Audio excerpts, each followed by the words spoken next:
Robert Downey Jr. is finally done playing Tony Stark for Marvel, and now his schedule is going to be much more open to play a wide variety of characters, with Dr. Dolittle being the first.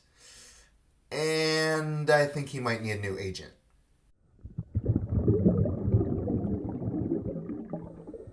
Hey everyone, it's Nathan Orenstein with The No Show, here to talk about Stephen Gaggen's Dolittle. Dolittle stars Robert Downey Jr., Antonio Banderas, and Michael Sheen, and is written by Stephen Gaggen, Dan Greger, Doug Mand, and Chris McKay. It also features the voices of a whole lot of actors and actresses that I do not feel like reading out. Dolittle is not a good movie.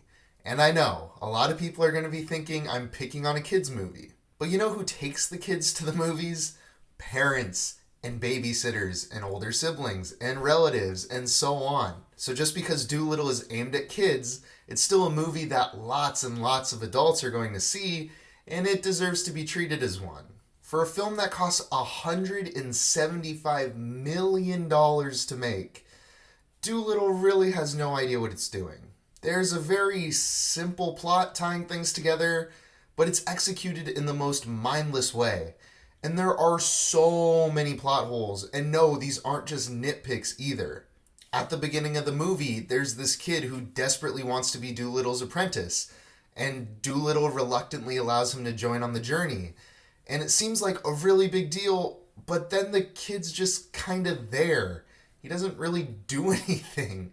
This is one of the many aspects of the film that just doesn't make any sense. It's a pretty ridiculous movie, but not in like a fun and zany way.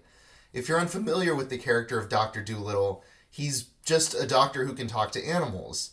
And so, as you would expect, there are a lot of animals in this movie.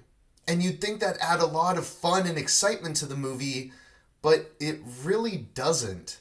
I'll admit the CGI does look really good for these animals, but other than that, they don't serve much of a purpose. The voice acting for these animals just simply does not work either. It's an all-star cast, as I showed at the beginning of the review, but there's absolutely no chemistry here. The writing for the animals is just so dull, too. They're expected to be the comic relief, at least that's what I gathered from the movie, but the writers only wrote 3 to 4 jokes and just rinsed and repeated for an entire hour-and-a-half long movie, and it just feels so tired by the end. And then there's the matter of Dolittle himself. Robert Downey Jr. is a very talented actor, and he's proven that time and time again. And I don't think his acting in this movie is bad, but his performance suffers from some atrocious direction.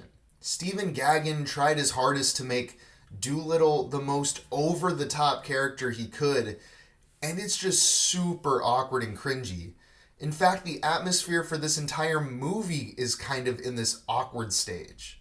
It tries to be serious at times, and then completely ridiculous at other times, and it just falls into this incredibly awkward limbo that does not work at all. In terms of entertainment value, I wouldn't say this is a boring film.